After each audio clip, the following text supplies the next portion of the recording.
আজ চীনের বোয়াও সম্মেলনে যোগ দেবেন প্রধান উপদেষ্টা। সফরে 8টি সমঝোতা স্বাক্ষর সইয়ের সম্ভাবনা। বিনিয়োগ বাড়াতে জোর, সুদ কমানো, ঋণ পুনঃতফসিল নিয়ে আলোচনার পরামর্শ। উৎসব উদযাপনে ফাঁকা হচ্ছে ঢাকা। মহাসড়কে চাপ বাড়লেও ভোগান্তিহীন ঈদযাত্রা। স্বাচ্ছন্দ্যে বাড়ি ফিরছে মানুষ। ব্রাহ্মণবাড়িয়ায় 4 লেনের কাজে দুর্ভোগের শঙ্কা।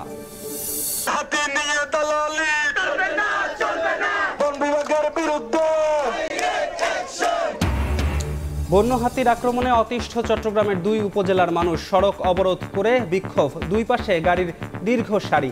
তীব্র যানজটে নাকাল যাত্রীরা। আমি কি করব, কষ্ট অনেকবার পড়ে গেছি, পড়ে গেলি যেমন পা ফুলে গেছে। দারিদ্র্যের দুষ্ট চক্রে শিশুশ্রম। দুরন্ত শৈশব হারিয়ে যাচ্ছে কঠিন বাস্তবতায়। বাড়ছে স্বাস্থ্য ঝুঁকি। লোক দেখানো নীতিমালা ও আইন প্রয়োগের অভাবকে দুষছে সংস্কার কমিশন। এবং হাজার মাসের চেয়েও শ্রেষ্ঠ পবিত্র লাইলাতুল কদর। আজ মহান আল্লাহর নৈকট্য লাভের আশা ইবাদত বন্দেগীতে রজনী পার করবেন ধর্মপ্রাণরা।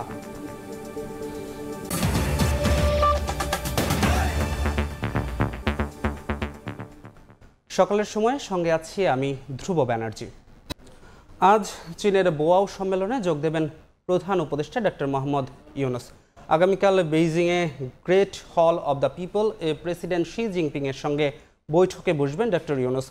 29 মার্চ চীনের বিখ্যাত পিকিং বিশ্ববিদ্যালয় তাকে সম্মানসূচক ডক্টরেট ডিগ্রি প্রদান করবে এবং সেখানে তিনি বক্তব্য দেবেন।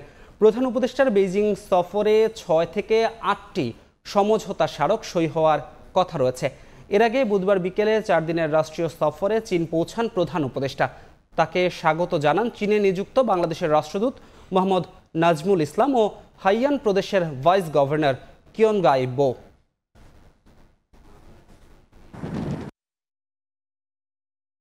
বোয়া ফোরামে এশিয়া এবং এমার্জিং ইস্যুগুলো নিয়ে একটা 7-8 মিনিটের উনি একটা স্পিচ দিবেন। রাশিয়ান ভাইস প্রিমিয়ারের সাথে মিটিং আছে, ডেপুটি প্রাইম মিনিস্টারের সাথে মিটিং আছে, পাওয়ের যে ডিজি উনি এখানে আছেন তার সাথে একটা বায়োলেটারাল মিটিং হবে। বান কি মুনের সাথেও ওনার একটা কালকে মিটিং আছে। সাইডলাইনে বেশ কিছু প্রাইভেট সেক্টরের লিডারদের সাথে মিটিং হওয়ার আশা আমরা করছি। তো এক্সিম ব্যাংকের সাথে অনেক বিষয়গুলো, অনেক প্রজেক্টের বিষয়ে একদম সরাসরি আলাপগুলো হবে। চায়না আমাদের ডেভেলপমেন্ট পার্টনার, আমরা চাই চায়নার সাথে আমাদের সম্পর্কটা আরো নতুন উচ্চতায় উঠুক। বাংলাদেশের অবকাঠামো উন্নয়নের অন্যতম সহযোগী চীন।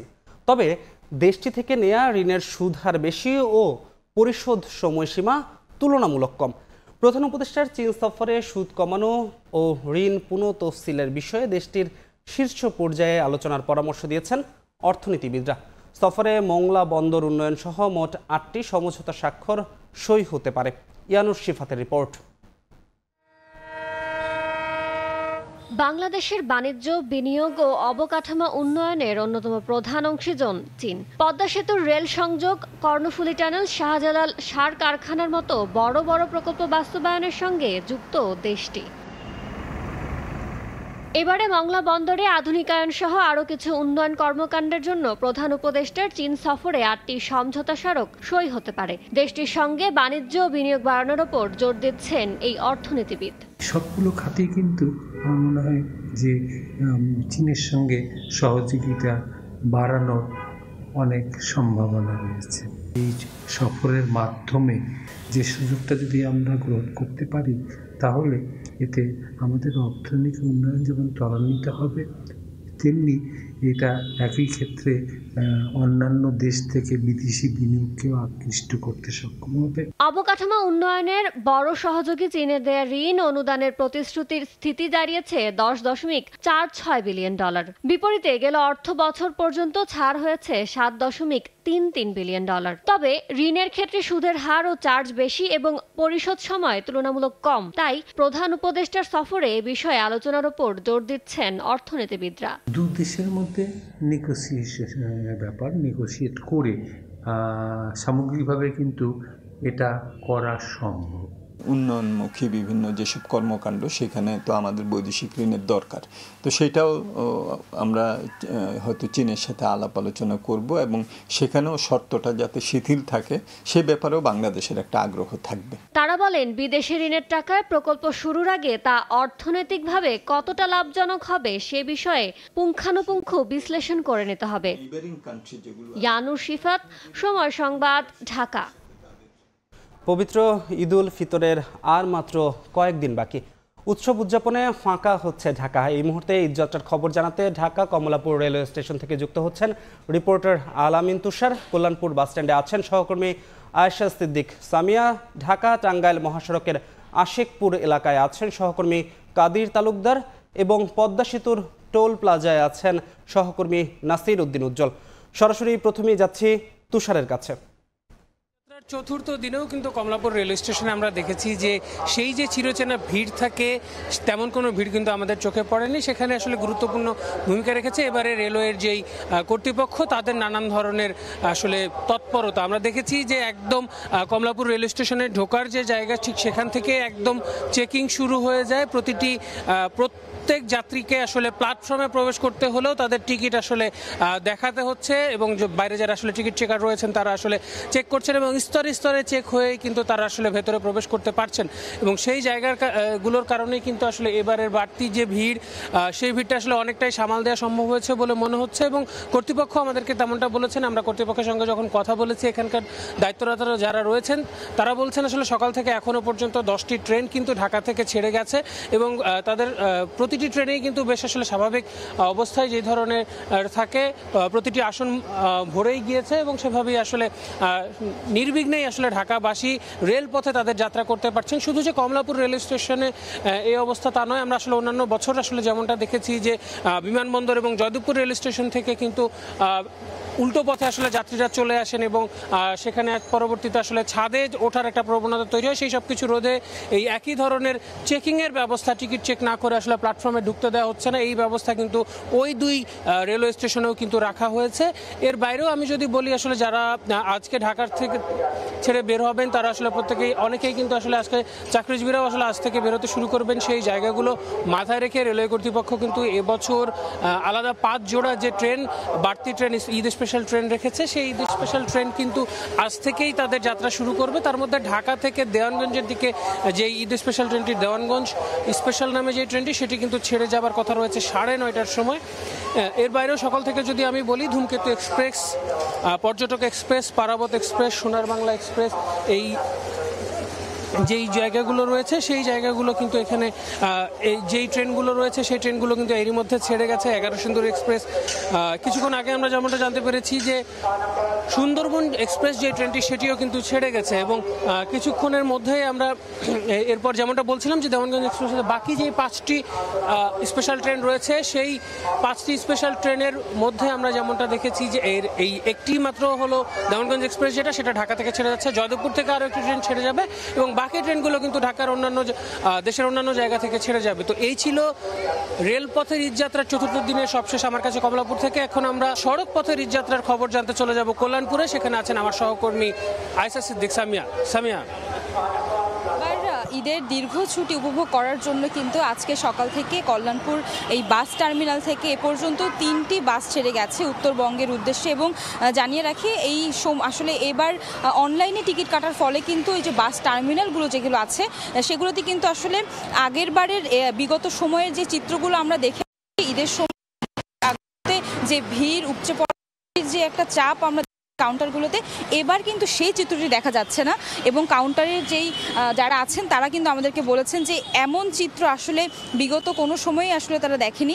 অনলাইনে টিকিট হওয়াতে যাত্রীর চাপ যেমন কম তেমনি কিন্তু আসলে ঠিক সময়ে বাস ছেড়ে দেওয়ার যেই বিষয়টি এবার আমরা দেখছি তার ফলে কিন্তু যাত্রীরা আসছেন এবং তার নির্দিষ্ট গন্তব্যে যাওয়ার জন্য নির্ধারিত বাসে উঠছেন এবং তারা কিন্তু গন্তব্যের উদ্দেশ্যে রওনা দিচ্ছেন। আমরা আসলে দেখেছি সকাল থেকে এখানে মানুষের খুব উপচে পড়া ভিড় না থাকলেও কিন্তু কোনো বাসই আসলে খালি যায়নি, বাসের প্রতিটি সিটই কিন্তু পূর্ণ ছিল যাত্রী দ্বারা, এবং তারা কিন্তু বেশ স্বাচ্ছন্দ্য বোধ করেছে আমাদেরকে যেটি জানিয়েছে। নির্ধারিত সময়ে বাস ছাড়ার ফলে তারা কিন্তু কোনো ভোগান্তিতে পড়েনি।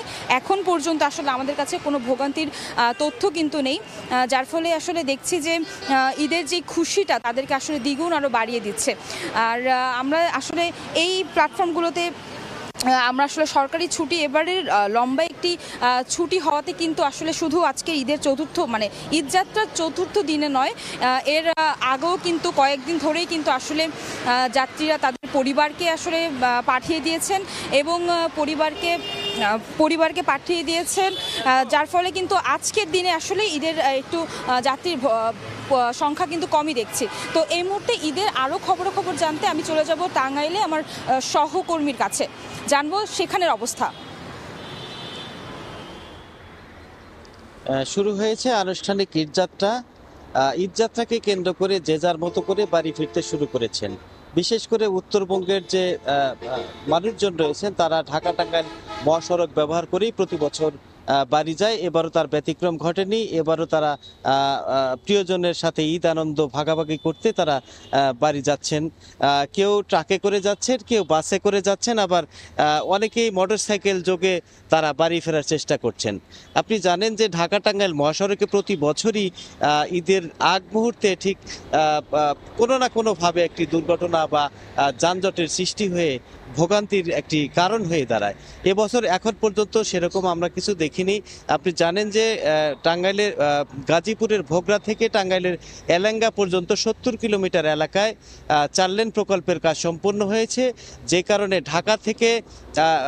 ঢাকা থেকে টাঙ্গাইল আসতে খুব বেশি বেগ পেতে হচ্ছে না। কিন্তু বিপত্তির কারণ হয়ে দাঁড়িয়েছে আরেকটি, সেটি হচ্ছে যে এলেঙ্গা থেকে বঙ্গবন্ধু সেতু পর্যন্ত প্রায় 13 কিলোমিটার এলাকা জুড়ে নতুন করে একটি 4 লেন প্রকল্পের দ্বিতীয় ফেজের কাজ শুরু হয়েছে। 4 লেন প্রকল্পের কাজ চলছে এবং 4 লেন প্রকল্পের এই কাজ চলমান থাকার কারণে ঢাকা টাঙ্গাইল মহাসড়ক দিয়ে চন্দ্রা বা গাজীপুরের ভোগড়া থেকে এলেঙ্গা পর্যন্ত স্বাভাবিক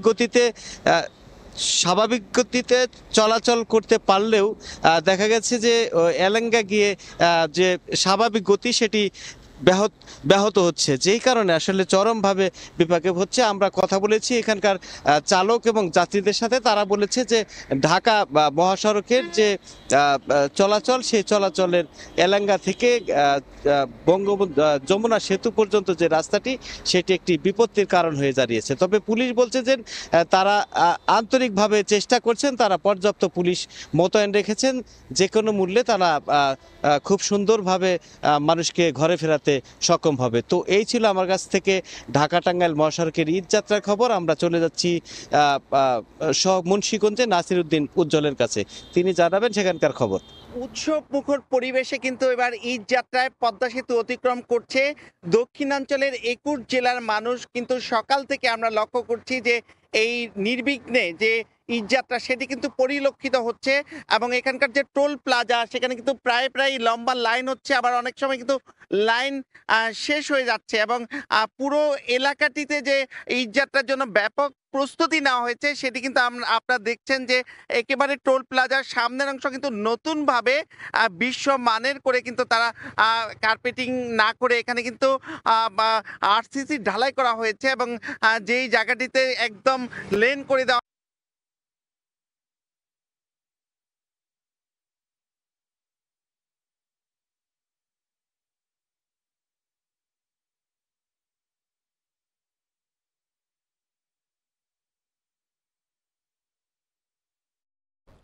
ঈদযাত্রার খবর রাজধানী মুন্সিগঞ্জ এবং টাঙ্গাইল থেকে আমাদের জানাচ্ছিলেন আমাদের সহকর্মীরা। ঢাকা সিলেট এবং চট্টগ্রাম সিলেট মহাসড়কের ব্রাহ্মণবাড়িয়া 30 কিলোমিটার অংশে সম্প্রসারণের কাজ চলছে। এতে নির্মাণাধীন 2টি মহাসড়কের বিভিন্ন অংশে বড় বড় গর্ত আর খানাখন্দের সৃষ্টি হয়েছে। ধুলোবালিতে নাকাল পরিবহন চালক ও যাত্রীরা। এই অবস্থায় ঈদযাত্রায় তীব্র যানজটের পাশাপাশি ভোগান্তির আশঙ্কা করছেন তারা। তবে সড়ক সংশ্লিষ্টরা বলছেন ভোগান্তি লাঘবে কাজ করছেন তারা। হৃদয় পালের ক্যামেরায় উজ্জ্বল চক্রবর্তীর রিপোর্ট। দেখে মনে হবে মরুভূমির ধূলিঝড়, কিন্তু আদতে এটি চট্টগ্রাম সিলেট মহাসড়কের ব্রাহ্মণবাড়িয়া শহর বাইপাস, পুনিয়াট এবং বিলাসার অংশের চিত্র। একই অবস্থা ঢাকা সিলেট মহাসড়কের আশুগঞ্জ গোলচত্বর ও বিশ্ব রোড এলাকার।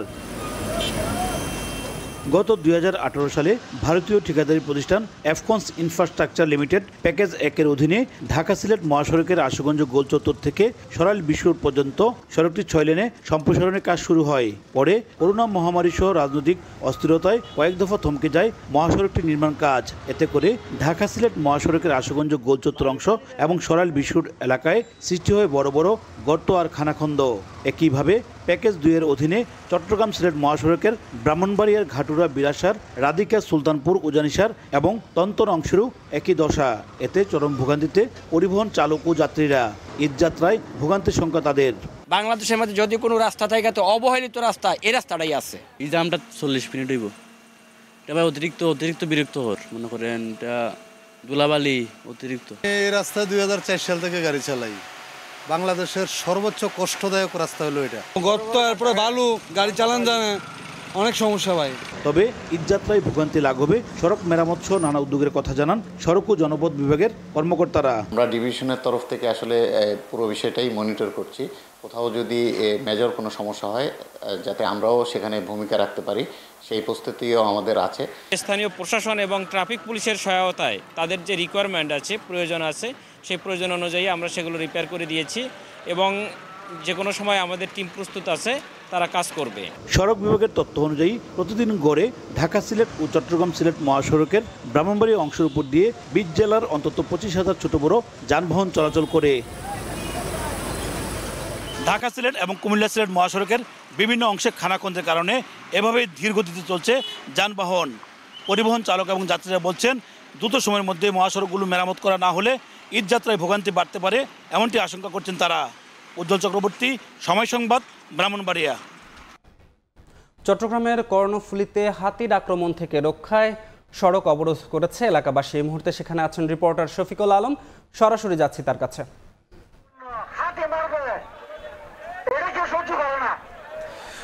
প্রায় 2.5 ঘন্টা হতে চলেছে, এখনো পর্যন্ত বন্ধ রয়েছে চট্টগ্রামের গুরুত্বপূর্ণ যে সড়ক, চট্টগ্রামের যে আনোয়ারা, বাঁশখালী, সন্দ্বনাইশ এবং কক্সবাজার সহ যে সড়ক দিয়ে যায় সেই সড়কটি, মহাসড়কটি, এইতে করে বিপাকে পড়েছেন সাধারণ মানুষ। হাজার হাজার মানুষ আপনি দেখতে পাচ্ছেন ক্যামেরার মাধ্যমে, হাজার হাজার মানুষ রাস্তায় আটকে আছে।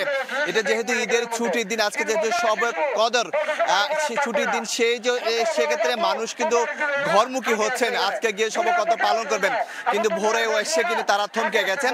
আপনি দেখতে পাচ্ছেন এখানে প্রায় উভয় দিকে প্রায় 2 থেকে 3-4 কিলোমিটার এলাকা জুড়ে এই যানজটের সৃষ্টি হয়েছে। শত শত ট্রাক, কাভার ভ্যান, বাস আটকে পড়ে আছে। মানুষ যেভাবে পারে সেভাবে পায়ে হেঁটে গন্তব্যে যাচ্ছেন।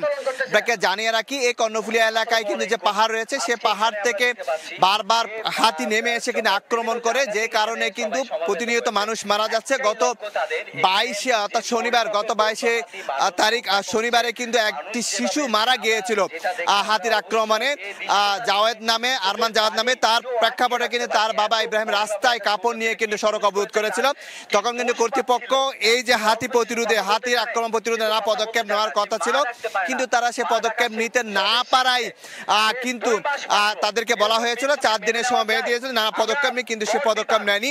এখানে যে ইপিজেড রয়েছে, আমি দেখানোর চেষ্টা করি, সেই ইপিজেডের পাহাড় থেকে কিন্তু হাতিগুলো নেমে আসে এবং তারা নেমে এসে লোকালয়ে আক্রমণ করে, মানুষের ঘর বাড়িতে আক্রমণ করে, মানুষের উপর আক্রমণ করে, অনেক মানুষের মৃত্যু হয়। তারা একটি তথ্য দিচ্ছে, গত অন্তত পক্ষে 6 বছরে প্রায় 19 জনের মতো মানুষ মৃত্যু হয়েছে।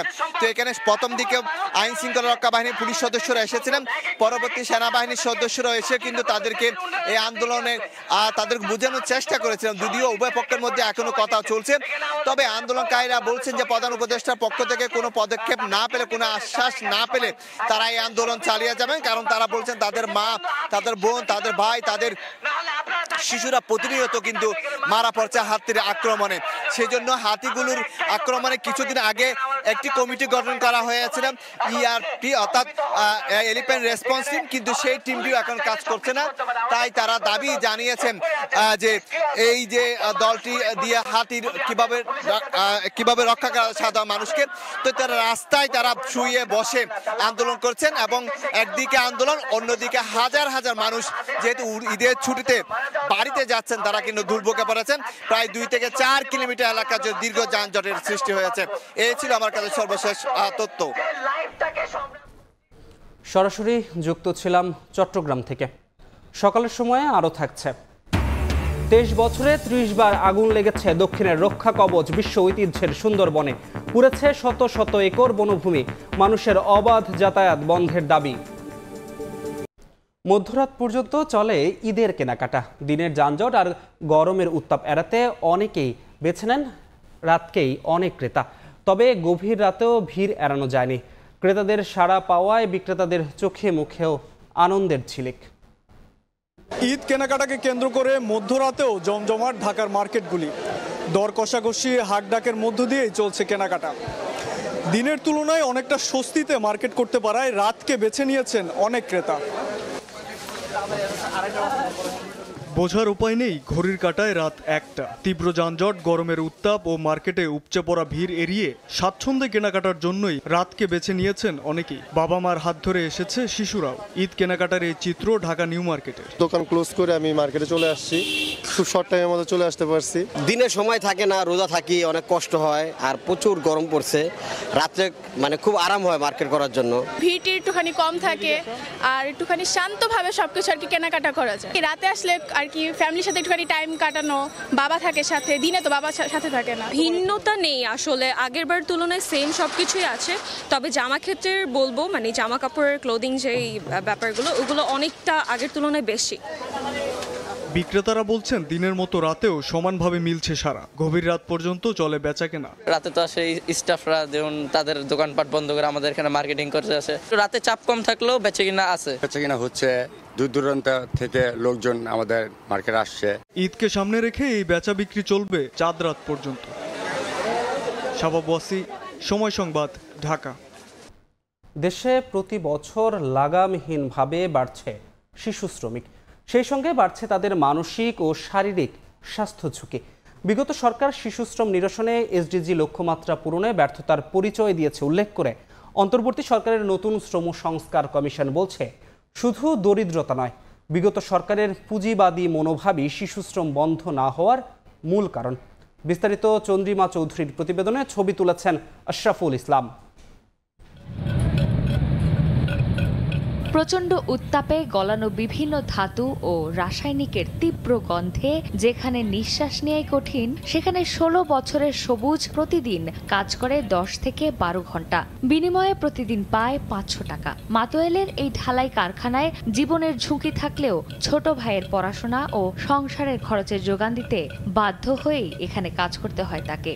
ভয় তো লাগে একটু একটু, তাপ লাগে, ঘামি, কি করব, কষ্ট অনেক। ছোট ভাইয়ের বয়স 8 বছর, তার পড়ালেখা করাই আমি।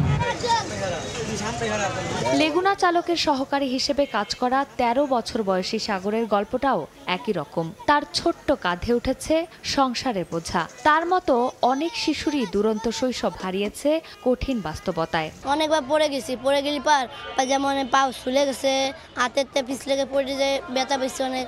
সারাদিনে ধরেন 10-12টা মতো ডিপ মারি। এই পাত্তি সেটা আবার হাতের উপর একটু পড়ছিল, ফুলে গেছে আঙ্গুল।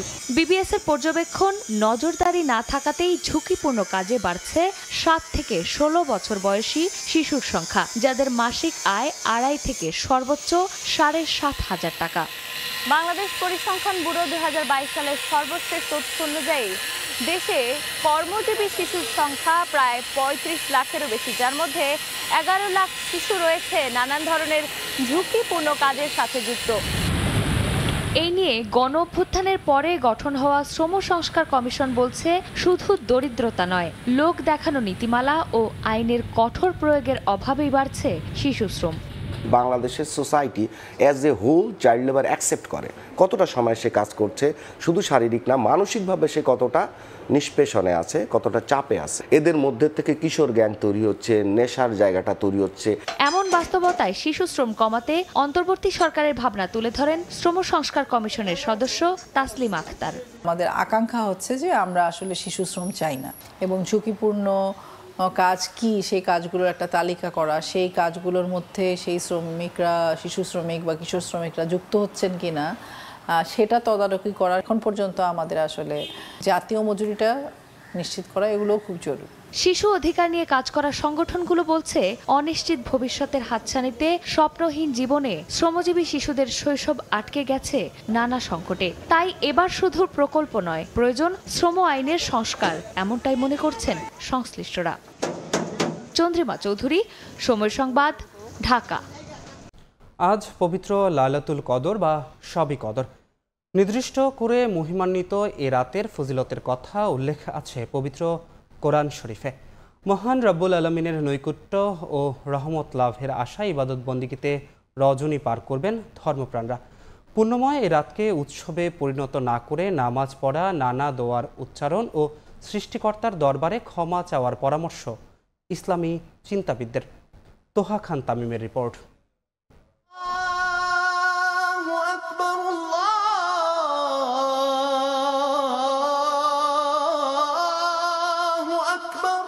মহান সৃষ্টিকর্তা যে কয়েকটি রাতকে বান্দার কল্যাণের জন্য নেয়ামত হিসেবে দান করেছেন তার মধ্যে সর্বশ্রেষ্ঠ লাইলাতুল বরাত বা কদরের রাত।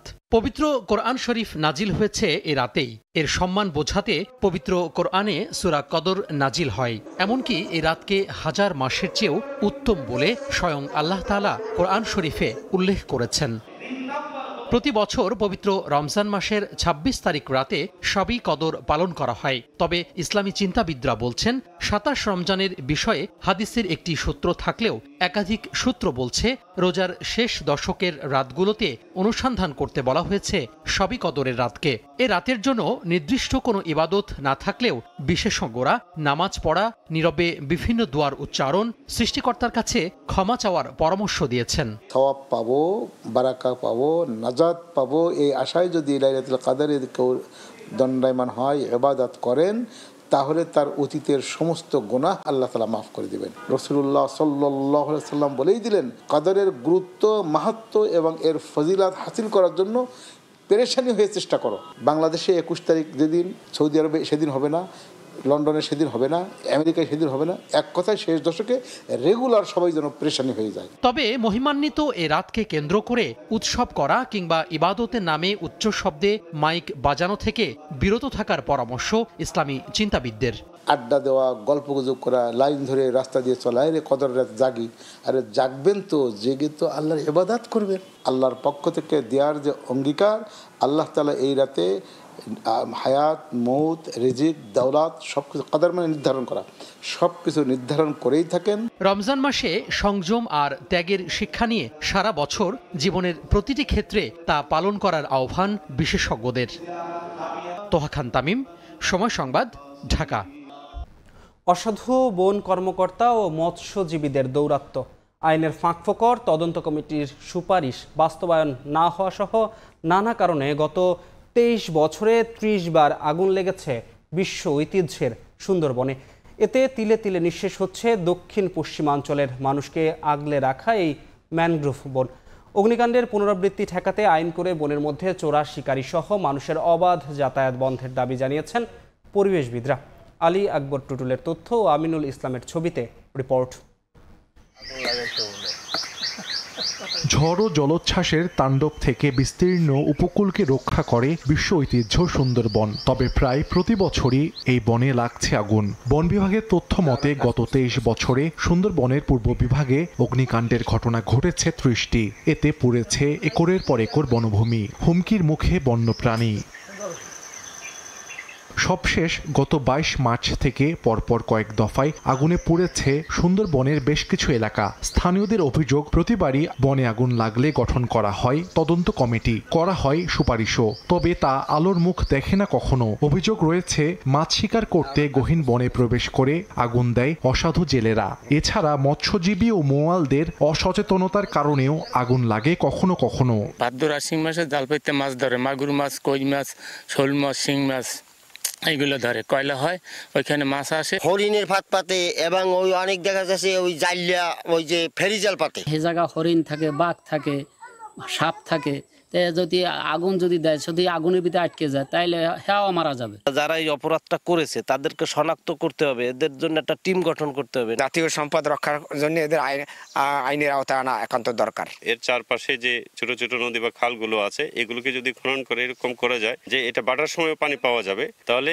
এরপরে যে কোনো অগ্নি দুর্ঘটনা ঘটলে খুব দ্রুত সময়ের মধ্যে নির্বাপন করা সম্ভব হবে। অগ্নিকাণ্ডের পুনরাবৃত্তি ঠেকাতে কঠোর আইন করে বনের মধ্যে চোরা শিকারী সহ মানুষের অবাধ যাতায়াত বন্ধের দাবি পরিবেশবিদদের। মানব সৃষ্ট এবং পরিকল্পিত এবং অসাধু বন কর্মকর্তা এবং এটার সাথে স্থানীয় অসাধু কিছু ব্যবসায়ী আছে, মাছ ব্যবসায়ী, তারা এটার সাথে যুক্ত বলে মনে করি। ড্রোনের মাধ্যমে আমাদের সতর্ক নজরদারি ও টহল বৃদ্ধি করতে হবে। বন বিভাগের যে টহল আছে তার সংখ্যা বৃদ্ধি করতে হবে এবং টহল জোরদার করতে হবে। বনে আগুন লাগা ঠেকাতে কার্যকরী ব্যবস্থা নেওয়ার কথা জানিয়েছে সুন্দরবন পূর্ব বন বিভাগ। ভোলা, আরুয়া, বের এবং খরমাই 3টি নদী খনন করা হবে। অবশ্যই আমরা প্রকৃত দোষীদেরকে আইডেন্টিফাই করে তাদের বিরুদ্ধে কঠোর শাস্তিমূলক ব্যবস্থা নেব। বন বিভাগের তথ্য অনুযায়ী বাংলাদেশ অংশে সুন্দরবনের আয়তন প্রায় 6000 বর্গ কিলোমিটার। সময় সংবাদ, বাগেরহাট। পেটে গেলেই 2 ঘন্টার মধ্যে মারা যাবে সব মশার লার্ভা। ডেঙ্গু, ম্যালেরিয়া ও চিকুনগুনিয়া সহ মশাবাহিত রোগ প্রতিরোধ করবে ওষুধটি। চট্টগ্রামে এবার মশা মারতে আধুনিক প্রযুক্তির বিটিআই নামে কীটনাশক ব্যবহার করতে যাচ্ছে চট্টগ্রাম সিটি কর্পোরেশন। পরীক্ষামূলকভাবে একটি ওয়ার্ডে ওষুধটি ছিটানো হয়েছে। কার্যকর হলেই চুক্তিতে যাবে আমেরিকান কোম্পানিটির সাথে। নূর জামাল আতিকের ক্যামেরায় শফিকুল আলমের প্রতিবেদন। মশার উৎপাত থেকে রক্ষায় নানা ওষুধ ছিটানোর পরও কোনো সুরাহা নাই। মশার জ্বালায় অতিষ্ঠ চট্টগ্রামবাসী। এবার নগরবাসীকে স্বস্তি দিতে মশা মারার অত্যাধুনিক প্রযুক্তির কীটনাশক বিটিআই বা বেলিসাস তুরিনজেনসিস ইসরায়েলেন্সিস নিয়ে এলো সিটি কর্পোরেশন। পাইলট প্রকল্পের অংশ হিসাবে পরীক্ষামূলকভাবে নগরীর বাকলিয়ার সৈয়দ শাহ রোডে নালায় ছিটানো হয়, যেটিতে 2 ঘন্টার মধ্যেই মারা যাবে মশার লার্ভা। ভ্যালেন্ট বায়োসায়েন্স নামে আমেরিকার একটি প্রতিষ্ঠান ওষুধটি সরবরাহ করছে। এই ওষুধটা আমরা মনে হচ্ছে যে যেহেতু এটা নতুন একটা কনসেপ্ট, তা আমরা মনে করি এটা দিয়ে আমরা হয়তো বা সেটা থেকে নগরবাসীকে কিছুটা হলো যে দুর্ভোগে তারা আছে সেটা থেকে পরিত্রাণ দেওয়া যাবে। এই কীটনাশক প্রাকৃতিকভাবে মাটিতে পাওয়া যায়, ক্ষতিকর রাসায়নিক না থাকায় পরিবেশ বান্ধব। মানুষ, গৃহপালিত কিংবা জলজ প্রাণীর কোনো ক্ষতি হবে না, শুধুমাত্র ধ্বংস হবে মশার লার্ভার পরিপাকতন্ত্র। ব্যবহারে পানি, বায়ু ও স্বাস্থ্য ঝুঁকি নেই, কম খরচ ও আছে দীর্ঘমেয়াদী সুবিধা। পরীক্ষামূলকভাবে কার্যকর হলে চুক্তিতে রাজি সিটি কর্পোরেশন। আমরা ইনস্ট্যান্ট কিছু ওদের টেস্ট দেখছি, যেটা আমাদেরকে খুব অ্যাপ্রিসিয়েট করছে যে এটা আমরা এটার উপরে কাজ করতে পারি। এটা পরীক্ষামূলক যদি আমরা সাকসেসফুল দেখি, দেন আমরা অ্যাপ্লিকেশনের উপরে আমরা যাব। এখানে তো শুধু মশার লার্ভা না, এখানে ব্যাঙ আছে, অনেক কিছু আছে। এগুলোর উপর কোনো ক্ষতিকর প্রভাব আছে কিনা, পাশাপাশি মানুষের শরীরের উপর কোনো প্রভাব আছে কিনা, এসব দেখে আমরা আসলে সিদ্ধান্ত নিব আর কি। বিশ্ব স্বাস্থ্য সংস্থা WHO দ্বারা অনুমোদিত মশার লার্ভা মারার এই ব্যাকটেরিয়া বিটিআই ব্যবহার হয়েছে সিঙ্গাপুর, মালয়েশিয়া সহ উন্নত বিশ্বের নানা দেশে। ব্যবহার হয়েছে ঢাকার 2 সিটিতেও। প্রথম মাসে আমরা সাধারণত রিকমেন্ড করি 4 বার দেওয়ার জন্য, উইকলি একবার। তারপরে পরের মাসে এটা আস্তে আস্তে রিডিউস হয়ে কমে যাবে। মানে হচ্ছে যখন মশা একটু কমে যাবে প্রথম মাসে দেওয়ার পর, তখন আমরা পরের মাসে 2 বার দেওয়ার রিকমেন্ড করি। ডেঙ্গু, ম্যালেরিয়া ও চিকুনগুনিয়া সহ নানা মশাবাহিত রোগ প্রতিরোধে গুরুত্বপূর্ণ ভূমিকা রাখে এই বিটিআই কীটনাশক। শফিকুল আলম, সময় সংবাদ, চট্টগ্রাম। উদ্বোধন হয়েছে 6 বছর আগে, কিন্তু এখনও চালু হয়নি ঝিনাইদহের 4টি 10 শয্যা বিশিষ্ট মা ও শিশু কল্যাণ কেন্দ্র। এতে স্বাস্থ্যসেবা বঞ্চিত প্রত্যন্ত গ্রামের হতদরিদ্র হাজার হাজার মানুষ। দ্রুত হাসপাতালে চিকিৎসক সহ পর্যাপ্ত জনবল নিয়োগ দেওয়ার দাবি স্থানীয়দের। সংশ্লিষ্টরা বলছেন, বিষয়টি নিয়ে বারবার ঊর্ধ্বতন কর্তৃপক্ষকে অবহিত করা হয়েছে। লোটাস রহমান সোহাগের রিপোর্ট। ঝিনাইদহের শৈলকুপা উপজেলার প্রত্যন্ত গ্রাম দুধসর। এখানকার মানুষের স্বাস্থ্যসেবার কথা চিন্তা করে সরকার নির্মাণ করে 10 শয্যা বিশিষ্ট মা ও শিশু কল্যাণ কেন্দ্র। আনুষ্ঠানিক উদ্বোধন হলেও জনবল নিয়োগ না হওয়ায় আজও চালু হয়নি হাসপাতালটি। একইভাবে সদরের দক্ষিণ কাষ্টসাগরা, কালীগঞ্জ পৌরসভা, শৈলকুপার কাছেকল গ্রামে নির্মিত হাসপাতালগুলো জনবলের অভাবে পড়ে আছে। প্রতিটি 3 তলা বিশিষ্ট হাসপাতাল যন্ত্রপাতিতে সজ্জিত। পেতে রাখা হয়েছে শয্যা, চিকিৎসক ও স্টাফদের জন্য রয়েছে ডরমিটরি। এমনকি বিদ্যুৎ চলে গেলেও বিকল্প হিসেবে বসানো হয়েছে জেনারেটর। কিন্তু চালু না থাকায় চিকিৎসা সেবা থেকে বঞ্চিত হচ্ছে হতদরিদ্ররা। সেবা যত্ন আমরা সেরকমের পাইনি, এমন সময় আছে ওষুধই থাকে না। প্রায় 6 বছর এখানে প্রতিষ্ঠিত হয়েছে, কিন্তু এ পর্যন্ত চালু হয় নাই। ভালো ডাক্তার থাকতো, মেডিকেল অফিসার থাকতো, এরা সেবা পেত, ভালো সেবা পেত। আমাদের এই জায়গা চালু হলে অনেক সুবিধা হতো, আমাদের স্থানীয় আশেপাশের লোকজন একটু সুবিধা হতো। রুগীগুলো যেতে যে পথে ভোগান্তি, এটা বলে শেষ করা যাবে না। কার্যক্রম শুরু হয় এবং আমরা এলাকাবাসী যাতে উপকৃত হই। তবে হাসপাতাল সংশ্লিষ্টরা বলছেন, স্থানীয় ব্যবস্থাপনায় হাসপাতালটি কোনো মতো চালু রাখা হয়েছে। ঊর্ধ্বতন কর্তৃপক্ষকে জনবল সংকটের বিষয়টি অবহিত করা হয়েছে। জনবলের সংকটের কারণে এটা পূর্ণ মাত্রায় চালু করা যাচ্ছে না। আশা করতেছি যে আগামী হয়তো 2-1 বছরের মধ্যে আমরা পূর্ণ মাত্রায় জনবল পেয়ে যাব। স্বাস্থ্য ও পরিবার কল্যাণ মন্ত্রণালয়ের অধীনে হাসপাতালগুলো নির্মাণে প্রতিটির ব্যয় হয়েছে 5,20,00,000 টাকা, যা বাস্তবায়ন করেছে স্বাস্থ্য প্রকৌশল অধিদপ্তর। 2018 সালে হাসপাতালগুলো উদ্বোধন করা হয়। লোটাস রহমান সোহাগ, সময় সংবাদ, ঝিনাইদহ। নাটোরে ধর্ষণ মামলায় 4 অভিযুক্তকে গ্রেফতার করা হয়েছে। গতরাতে বাগাতিপাড়ায় অভিযান চালিয়ে বিভিন্ন এলাকা থেকে তাদের গ্রেফতার করা হয়। এর আগে বাগাতিপাড়া থানায় ওই 4 জনের বিরুদ্ধে মামলা করেন ভুক্তভোগীর মা। ভুক্তভোগী তরুণীর সঙ্গে অভিযুক্ত মেহেদি হাসানের প্রেমের সম্পর্ক ছিল। গত 5 মার্চ অনৈতিক প্রস্তাবে রাজি না হলে এলাকার একটি আম বাগানে তরুণীকে নিয়ে গিয়ে ধর্ষণ করে মেহেদি ও তার 3 বন্ধু।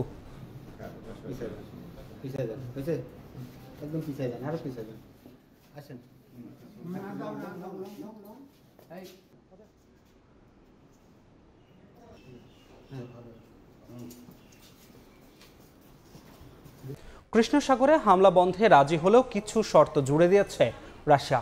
এক বিবৃতিতে ক্রেমলিন জানায়, রুশ ব্যাংকের উপর দেয়া নিষেধাজ্ঞা তুলে নিতে হবে পশ্চিমাদের। এ বিষয়ে ইউরোপীয় ইউনিয়ন স্পষ্ট জানিয়েছে, ইউক্রেন থেকে রাশিয়া সব সেনা সরিয়ে নিলেই কেবল নিষেধাজ্ঞা প্রত্যাহার করা হবে।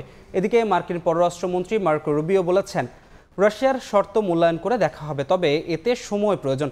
অন্যদিকে যুদ্ধবিরতির চলমান আলোচনার মধ্যে ইউক্রেনকে $215 কোটি সামরিক সহায়তা দেওয়ার ঘোষণা দিয়েছে ফ্রান্স। কৃষ্ণ সাগরে হামলা বন্ধে রাশিয়া ও ইউক্রেনের সম্মত হওয়ার বিষয়টি মঙ্গলবার জানায় যুক্তরাষ্ট্র। এ সময় মস্কোর ওপর থেকে কিছু নিষেধাজ্ঞা প্রত্যাহারের চেষ্টা করবে বলেও জানিয়েছিল ওয়াশিংটন। এবার চুক্তি পূরণের শর্ত জুড়ে দিয়েছে রাশিয়া। কৃষ্ণ সাগরীয় নৌ নিরাপত্তা চুক্তি কার্যকর করতে কয়েকটি শর্ত পূরণ করা প্রয়োজন বলে জানিয়েছে রুশ প্রেসিডেন্টের কার্যালয় ক্রেমলিন। একই সঙ্গে তাদের অভিযোগ, আগের চুক্তিতে মস্কোর প্রয়োজনীয়তাগুলো উপেক্ষিত হয়েছিল। রাশিয়ার খাদ্য ও সারের রপ্তানির ওপর সরাসরি পশ্চিমা নিষেধাজ্ঞা নেই, তবে মস্কো দাবি করছে অর্থ প্রদান, সরবরাহ ব্যবস্থা ও বিমা সংক্রান্ত বিধি নিষেধ তাদের রপ্তানিতে বাধা সৃষ্টি করছে। রাশিয়া চায় তাদের রাষ্ট্রীয় কৃষি ব্যাংকে আবারও আন্তর্জাতিক অর্থ প্রদান পদ্ধতি সুইফটের সঙ্গে সংযুক্ত করা হোক। রাশিয়াকে পাল্টা শর্ত দিয়েছে ইউরোপীয় ইউনিয়নও। ইইউ কমিশনের মুখপাত্র গণমাধ্যমে দেয়া সাক্ষাৎকারে বলেছেন, ইউক্রেনের রুশ আগ্রাসন বন্ধ ও দেশটি থেকে সব সেনা সরিয়ে নিলেই কেবল মস্কোর ওপর থেকে নিষেধাজ্ঞা তুলে নেওয়া হবে। এ বিষয়ে ফরাসি প্রেসিডেন্ট ইমানুয়েল ম্যাক্রো বলেছেন, এখনই রাশিয়ার ওপর থেকে নিষেধাজ্ঞা তুলে নেওয়ার সময় হয়নি। বুধবার ইউক্রেনের প্রেসিডেন্ট ভলোদিমির জেলেনস্কির সঙ্গে এক যৌথ সংবাদ সম্মেলনে কিয়েভকে নতুন করে $215 কোটি সামরিক সহায়তা দেওয়ার ঘোষণাও দেন ম্যাক্রো। এদিকে রাশিয়ার দেয়া শর্ত পর্যালোচনা করবে বলে জানিয়েছে যুক্তরাষ্ট্র। মার্কিন পররাষ্ট্রমন্ত্রী মার্কো রুবিও বলেছেন, রাশিয়ার শর্ত মূল্যায়ন করে দেখা হবে, তবে এতে সময় প্রয়োজন। ফরহাদ চৌধুরী, সময় সংবাদ। শরণার্থী ও আশ্রয়হীনদের জন্য গ্রিন কার্ডের আবেদন স্থগিত করেছে যুক্তরাষ্ট্র। দেশটির হোমল্যান্ড সিকিউরিটি বিভাগ এক প্রজ্ঞাপনে একথা জানিয়েছে। এদিকে প্রেসিডেন্ট ডোনাল্ড ট্রাম্প মঙ্গলবার নতুন একটি নির্বাহী আদেশে সই করেছেন। এতে বলা হয়েছে এখন থেকে ভোট দেওয়ার ক্ষেত্রে নাগরিকত্বের প্রমাণ দিতে হবে মার্কিন নাগরিকদের। ডাকযোগে ভোট দেওয়ার ক্ষেত্রেও আরোপ করা হয়েছে বিধিনিষেধ। যুক্তরাষ্ট্র থেকে হাসানুজ্জামান সাকির রিপোর্ট। মার্কিন নির্বাচনী ব্যবস্থা নিয়ে দীর্ঘদিন ধরেই প্রশ্ন তুলে আসছেন ডোনাল্ড ট্রাম্প। তার অভিযোগ 2020 সালের নির্বাচনে ব্যাপক জালিয়াতি করে জিতেছিলেন ডেমোক্র্যাট প্রার্থী জো বাইডেন। ওই নির্বাচনে ভুয়া ভোট পড়ার দাবিও করে আসছেন ট্রাম্প ও তার মিত্ররা।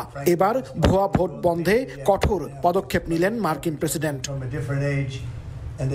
মঙ্গলবার নির্বাচন সংক্রান্ত একটি নির্বাহী আদেশে সই করেছেন প্রেসিডেন্ট ট্রাম্প। এতে ভোটারদের ভোট দিতে নাগরিকত্বের প্রমাণ দেওয়ার বিধান রাখা হয়েছে। এজন্য ভোট কেন্দ্রে জন্ম নিবন্ধন, নাগরিকত্বের সার্টিফিকেট কিংবা পাসপোর্ট যে কোনো একটি দেখাতে হবে। নির্বাহী আদেশে সই করার সময় হোয়াইট হাউসে ট্রাম্প বলেন, ভুয়া ভোট আর খারাপ নির্বাচনের দিন শেষ হয়েছে। অসুস্থ পরিবেশ থেকে উত্তরণের এখনই সময়।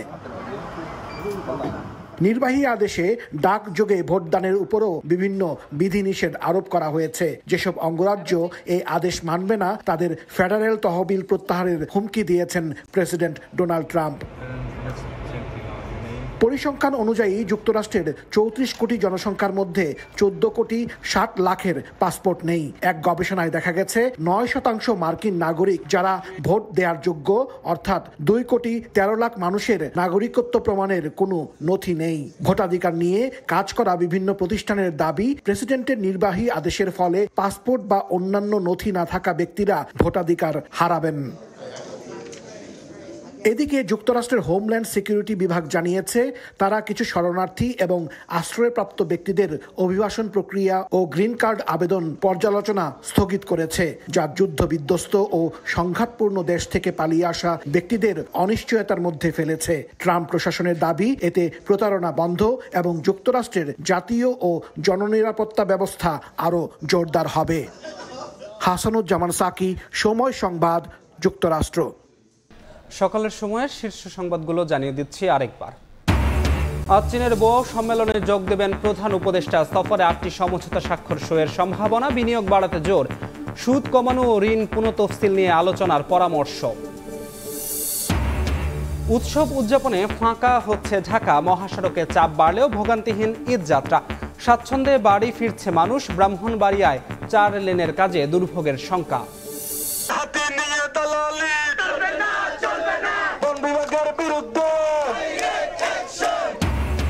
বন্য হাতির আক্রমণে অতিষ্ঠ চট্টগ্রামের 2 উপজেলার মানুষ, সড়ক অবরোধ করে বিক্ষোভ, 2 পাশে গাড়ির দীর্ঘ সারি, তীব্র যানজটে নাকাল যাত্রীরা।